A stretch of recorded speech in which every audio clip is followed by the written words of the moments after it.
Muchas gracias por permitirme compartir la información con ustedes.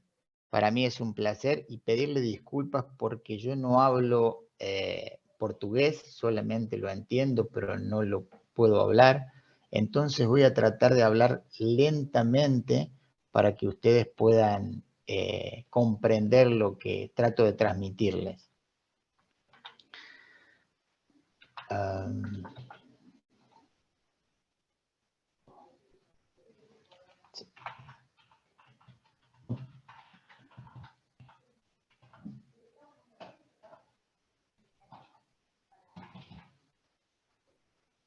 ¿Funciona mi palestra?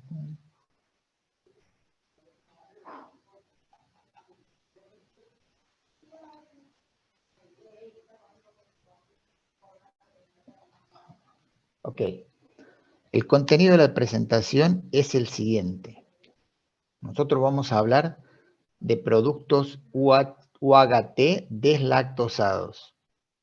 La agenda se compone de comentar en principio lo que es la lactosa, la intolerancia de la lactosa a nivel mundial, algunas estadísticas prometedoras para lo que es el negocio de la leche UHT deslactosada, los procesos que actualmente pueden utilizarse y por último, la calidad y la pureza de las enzimas utilizadas.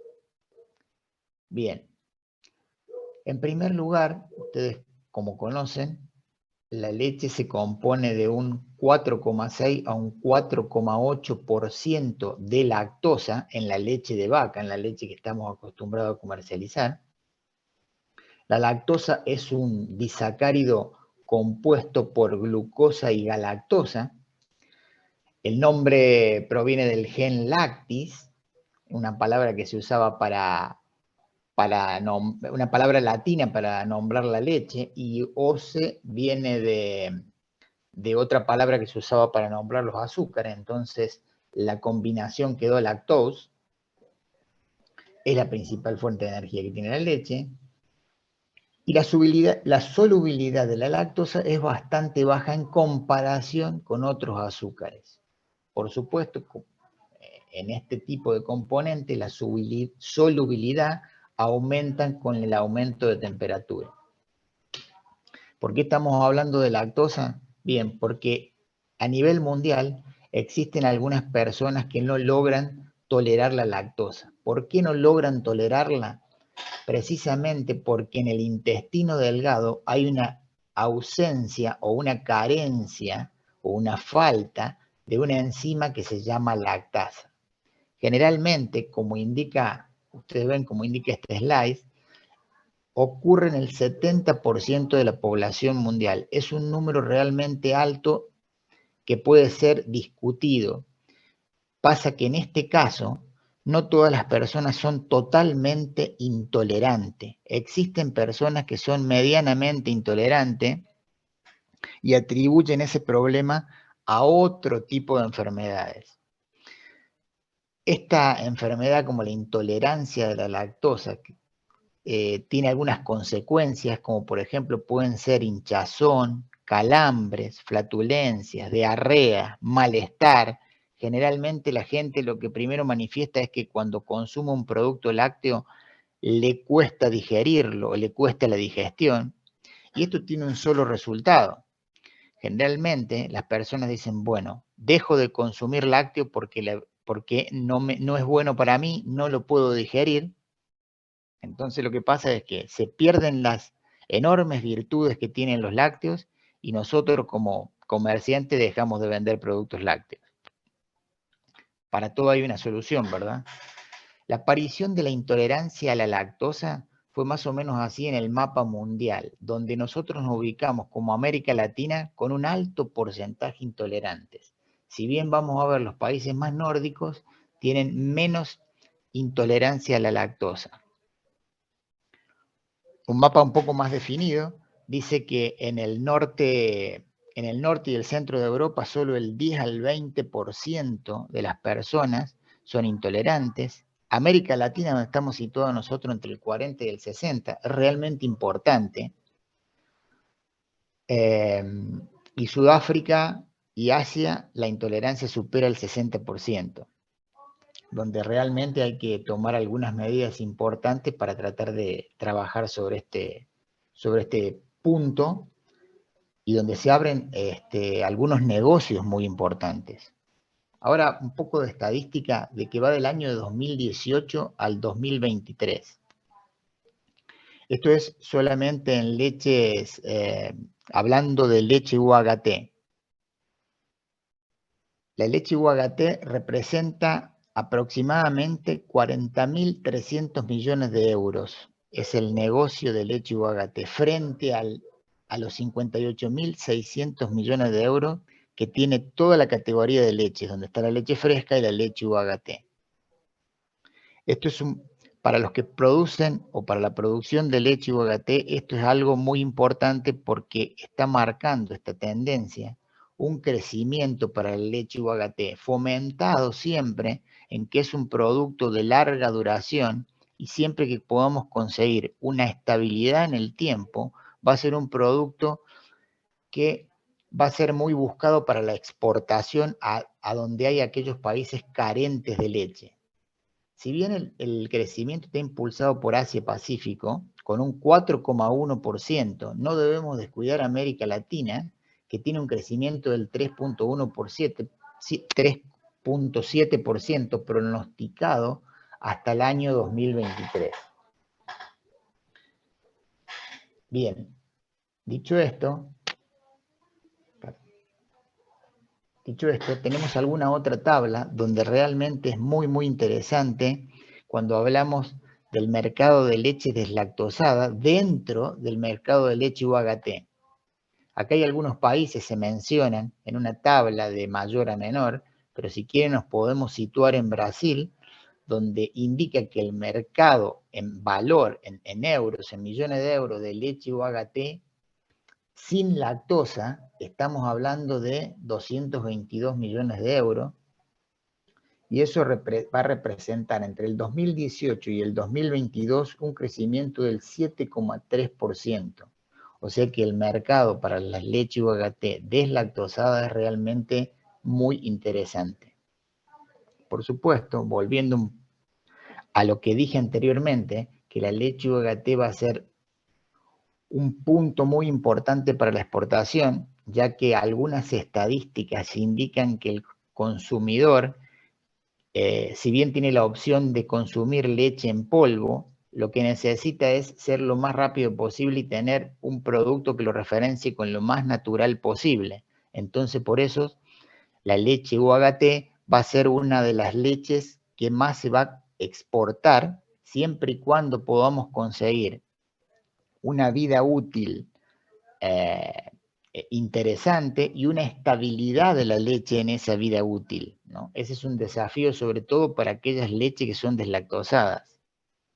Dicho esto, vamos a pasar al otro punto que se llama proceso de producción. Proceso de producción, ya estamos hablando de cómo vamos a hidrolizar la leche en la industria. Nosotros tenemos que esa lactosa que estaba en la leche, que era intolerante para muchas personas, transformarla en algunos azúcares de muchísima mayor digestión, o que sean de más fácil digestión. Para esto tenemos que hidrolizar, dividir la lactosa en glucosa y galactosa, dos monosacáridos que son mucho más digeribles. Tenemos algunos diversos tratamientos que podemos hacer esto. Podemos hacer un tratamiento que se llaman de prehidrólisis, tratamientos que se llaman de poshidrólisis, y tienen algunas diferencias uno con otros, que lo vamos a explicar tranquilamente. No quiere decir que uno sea mejor que el otro, que haya una preferencia por uno por otro, simplemente las industrias escogen y eligen cada uno de sus tratamientos o el tratamiento necesario de acuerdo a las condiciones que tiene o al pronóstico de inversión que tiene para hacer este tipo de tratamiento. Por ejemplo, hablamos de prehidrólisis o hidrólisis en batch. Esto significa que es antes del tratamiento térmico. La hidrólisis se produce antes del tratamiento térmico. Un proceso normal sería leche cruda. Algunos pueden hacer un pretratamiento, una termización de la leche para tratar de eliminar cierta carga bacteriana y que la leche durante el proceso de hidrólisis no tenga ninguna reacción bacteriana. Otros no, directamente lo hacen con leche cruda. Como decía, a la leche pretratada, a la leche cruda se le agrega la enzima y se produce la hidrólisis en cierta cantidad de horas y bajo ciertas condiciones. Generalmente las lactasas dependen de algunos factores. La lactasa depende de la concentración inicial de lactosa, la concentración final a la que nosotros querramos llegar, la dosis utilizada, tiempo y temperatura. Eso define el proceso de hidrólisis. Después de agregada la lactasa y realizada la hidrólisis, cuando determina la planta que la hidrólisis está terminada, se produce un tratamiento térmico, un envasado bulk packaging y luego la distribución o la venta. ¿Cuáles son las características de este proceso? Este proceso no requiere un tratamiento, no requiere equipamiento especial. Esto se puede hacer en un batch normal que tengamos en la planta, no está requiriendo la compra de un equipo especial. Las dosis de enzima utilizada son elevadas. ¿Por qué son elevadas? Porque los tiempos de permanencia en un batch son cortos. Nosotros no podemos tener esa leche mucho tiempo en un batch. ¿Por qué? Porque sería ineficiente para la empresa, porque tenemos un batch parado, sin uso, esperando un proceso.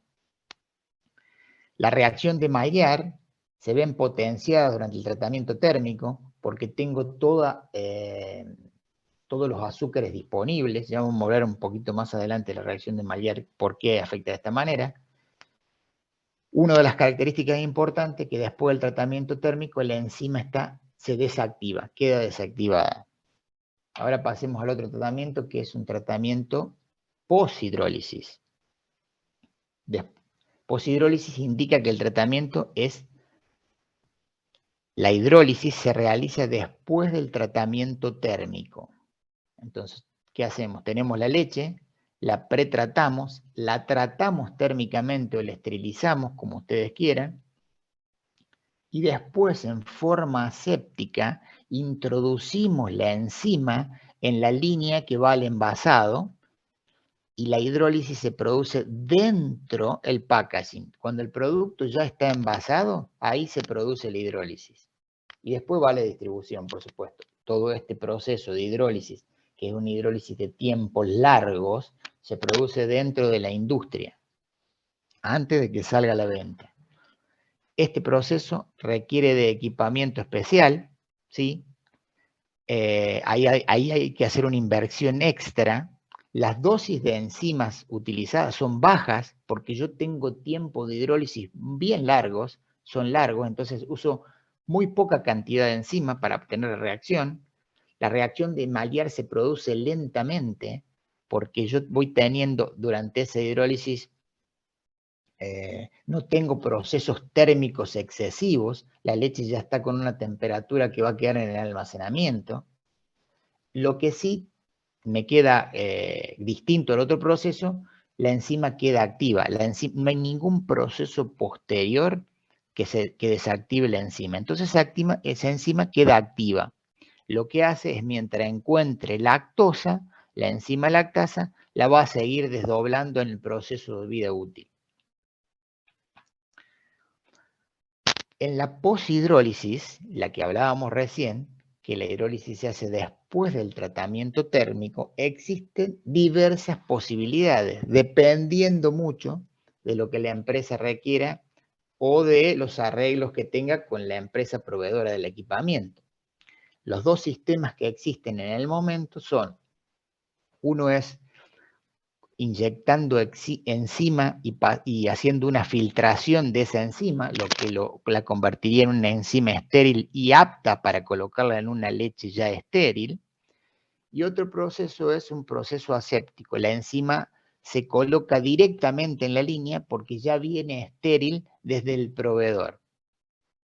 Ahora, podemos citar algunas diferencias entre estos equipos. Por ejemplo, en el equipo de filtración, como ya lo indica la palabra, yo necesito filtros para ingresar a la línea. Un prefiltro, un filtro o a veces 2 filtros que me estén filtrando esa enzima para que recién entre en la línea de proceso. En el proceso de aséptico no necesito ningún filtro. Una de las ventajas que tienen los dos procesos es que la utilización de enzima se hace en bajas dosis.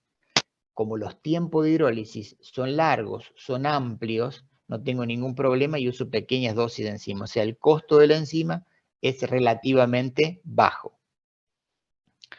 Otra de las diferencias, para inyectar enzima o para inyectar lactasa en un proceso con filtración, yo necesito hacer una dilución con agua estéril de esa lactasa, sobre todo para que pase mejor por los filtros y los filtros no pierdan la capacidad de filtración.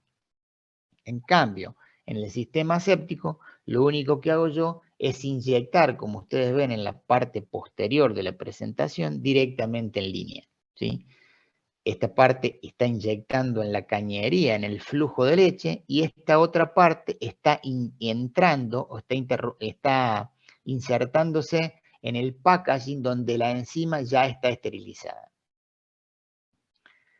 Bien, un punto muy importante cuando ustedes hacen una leche UHT, UHT, lo importante realmente es la elección del tipo de enzimas que ustedes hagan. Generalmente, las enzimas comerciales que hoy están en el mercado se producen a partir de una levadura, de la fermentación de una levadura. Entonces después hay que extraer la lactasa de esos procesos y en esa extracción de la lactasa o en ese proceso de extracción, lo que está pasando muchas veces es que arrastran consigo otras enzimas, como puede ser arilsulfatasa, invertasa, proteasas, amilasas, que lo que hacen es deteriorar la calidad en la vida útil de la leche UHT y de otros productos que se coloquen con sistema UHT o algunos otros productos que sean deslactosados, ¿sí? Entonces hay que tener mucho hincapié cuando uno compra un producto para deslactosar, alguna enzima que realmente tenga certificados donde estas enzimas es libre de esta enzima o la cantidad, por ejemplo, tiene que ser libre de arilsulfatasa e invertasa y tener muy poca cantidad de proteasa y ausencia de amilasa. Esto es realmente muy importante. Ahora, como hablamos de leche UHT, también tenemos que hablar de algunos defectos del proceso. Si bien la vida útil de los productos lácteos es corta, no es tan larga, con los procesos de calentamiento o proceso UHT, lo que nosotros hacemos es alargar la vida útil. Y eso es realmente muy bueno para tener la comercialización, para que esta mercadería pueda llegar a puntos donde antes normalmente con leche pasteurizada no llegaba. Hasta incluso permite la exportación de esta leche. ¿Cuáles pueden ser los principales defectos? Bueno, estamos hablando de cambio de color principal, algo de gelificación, sedimentación, sabores extraños, un valor nutricional reducido, que ya otros colegas hablaron de algunos de estos puntos. Y estos defectos, como los llamamos, en la leche UHT, se potencian en aquellas leches que, algunos de ellos se potencian en aquellas leches que están deslactosadas. Tenemos que volver a hablar siempre del mismo tema, ¿no?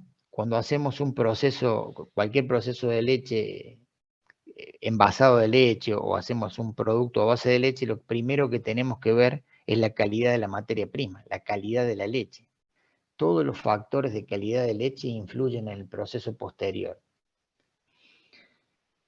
Si bien algunas personas dirán, total tengo un proceso térmico, no me interesa, yo voy a disminuir mi carga bacteriana al mínimo, no voy a tener ningún tipo de problema. La calidad de la leche empieza a disminuir cuando sale del pezón de la vaca. Cuando sale de la ubre de la vaca, la leche comienza un proceso de deterioro, que lo único que podemos hacer nosotros como técnicos es tratar de que esa pendiente hacia abajo sea lo menos pronunciada posible, ¿sí? Lo único que podemos hacer como ideal sería mantener la calidad.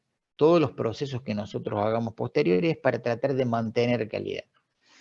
Bueno, factores que influyen en la calidad: la carga bacteriana, la alimentación del ganado o de la vaca, etapas de lactancia y enfermedades, qué se usa para controlar esto, la composición de la leche, variable totalmente por las épocas del año, por las condiciones de pastoreo, por adición de algunas vitaminas y demás. ¿Cómo afectan los procesos? Bueno, todos los procesos afectan en un punto de precalentamiento, calentamiento, almacenamiento.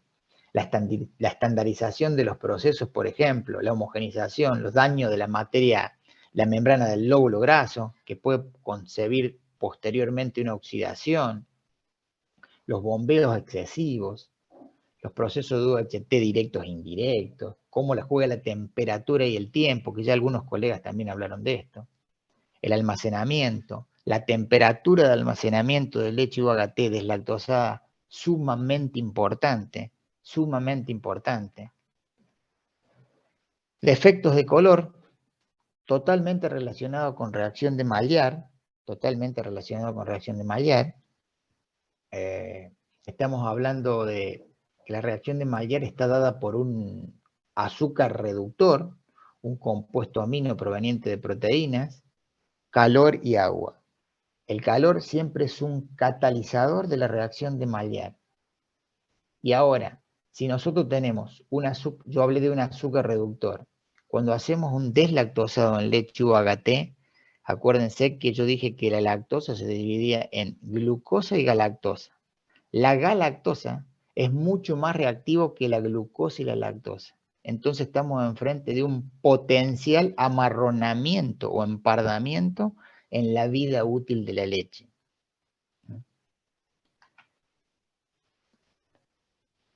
Defecto por gelificación y envejecimiento, formación de gel durante el almacenamiento, formación de complejo beta capa durante el calentamiento. Generalmente, muchos de los procesos de gelificación y algunos procesos de sedimentación vienen dados por algún tipo de proteasas que existen, si bien no, evitando las acciones bacterianas, por supuesto que habría una modificación de pH de la leche. Lo que nosotros tenemos es alguna acción de proteasas que no son propias de la leche, que vienen a veces arrastradas por lo que le hablábamos recién, por las lactasas que se usan, y hace que precipite o se desestabilice el producto en su vida de anaquel o su vida útil. Algunos defectos de sedimentación también relacionados con las proteasas, también están relacionados con las proteasas, con la reacción de Maillard, por supuesto. Y después vienen los defectos de sabores, ¿no es cierto? Hay algunos sabores, azufre, cocidos, sabor a luz del sol, le llaman algunos, oxidados, amargos, caramelos, dulces. Estos defectos siempre se ven potenciados con leche UHT deslactosadas. Vuelvo a insistir, tiene mucho que ver las temperaturas altas de almacenamiento. Es clave tratar de tener las leches a una temperatura no tan excesiva. Por supuesto, como es una leche UHT, se guarda a temperatura ambiente, le llamamos nosotros. Hay países donde la temperatura es muy caliente y lo que hace en esos países, comparado a otros países, como el caso del sur de Chile, por ejemplo, hemos podido comprobar que las mismas dosis de lactasa usadas en uno en otro, con el mismo componente de lactosa inicial y lactosa final, encontramos que los colores en los países donde la leche se almacena a mayor temperatura, es un color más intenso o más marrón. Punto muy importante, en el sabor, la aril sulfatasa. La aril sulfatasa es una de las enzimas que puede venir con la lactasa, que es el responsable de los aromas y olores extraños. Es el responsable de casi la mayoría de los sabores y olores extraños en leche o UHT. Esta enzima actúa y como consecuencia tiene esos olores que ustedes saben abrir las leches de un largo tiempo de vida útil y encuentran olores y sabores extraños, como olores a establos, como olores a materia fecal del ganado, ese olor que se encuentra en las explotaciones tamberas. Bueno, la aril sulfatasa es el responsable de este sabor. Otro punto importante, como hablábamos al principio, es la invertasa. La invertasa, cuando ustedes hacen algún producto, por ejemplo, una leche chocolatada, que sea UHT, donde usa algún componente de sacarosa, la invertasa es una enzima que actúa directamente sobre la sacarosa, desdoblándola en fructuosa y glucosa. Si ustedes pueden ver la gráfica a mi derecha, van a ver que ninguna de las dos, ni la fructuosa ni la glucosa, logran tener el perfil que logra la sacarosa en la boca del consumidor. ¿Por qué? Porque primero ambas tienen una permanencia en la boca menor, que esto es lo primero que siente el consumidor. Después, hay una sensación de dulzor rápida, muy intensa de la fructuosa, pero que desaparece muy rápidamente. Y esto es cuando nosotros a veces decimos, lo siento dulce, pero existe algo que no me cierra, es como que le falta algo a la boca, le falta una redondez en el sabor. Bueno, puede estar dado por este tipo de enzimas. Este tipo de enzima no tiene que existir en una lactasa. Como hablamos recién y hablamos bastante, las proteasas son aquellas que trabajan en la cadena proteínica, cortándola o desdoblándola en aminoácidos más pequeños y muchísimas veces logran lo que ustedes ven en esta imagen, que acá hay una mezcla que es más grasa que proteína. Generalmente la proteína, la caseína, cuando se desestabiliza, se deposita en el fondo del envase. Y por último, tenemos las amilasas. Las amilasas trabajan más en productos donde tengan algún estabilizante a base de almidón.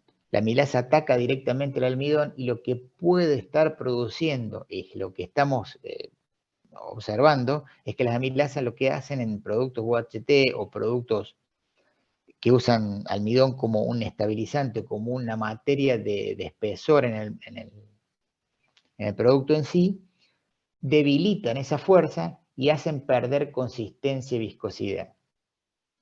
Por eso, vuelvo a repetir, es muy importante la pureza de la enzima que ustedes usen en una leche deslactosada.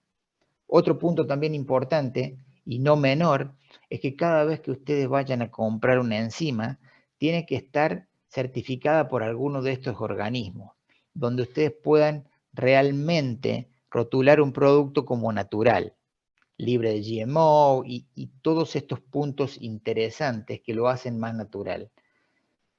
Si las enzimas no están certificadas con alguna de estas denominaciones, hay que tener mucho cuidado porque pueden venir con algún otro proceso que no sean tan naturales. Por último, es mostrar el portafolio rápidamente y contarles que hay distintas enzimas para distintos tipos de productos. Nosotros no nos basamos en una enzima para todos los productos, sino que cada línea de producto tiene una enzima especial de acuerdo a las características del proceso. Y el último punto que me queda es la lactosa es un producto, un componente muy difícil de medir, de hacer mediciones exactas, de hacer mediciones precisas. Entonces, cuando tenemos estos productos de leche UHT donde necesitamos valores de lactosa muy bajos o para la liberación necesitamos precisión, cuidado con los equipos que van a medir porque los equipos no suelen ser lo suficientemente confiables cuando los niveles de lactosa son muy bajos. A veces pueden dar ausencia de lactosa cuando realmente no la hay. Muchas gracias. Esa ha sido mi presentación, espero que les haya servido y disculpen nuevamente, yo no hablo portugués, espero que se haya entendido, prometo que voy a estudiar para la próxima vez.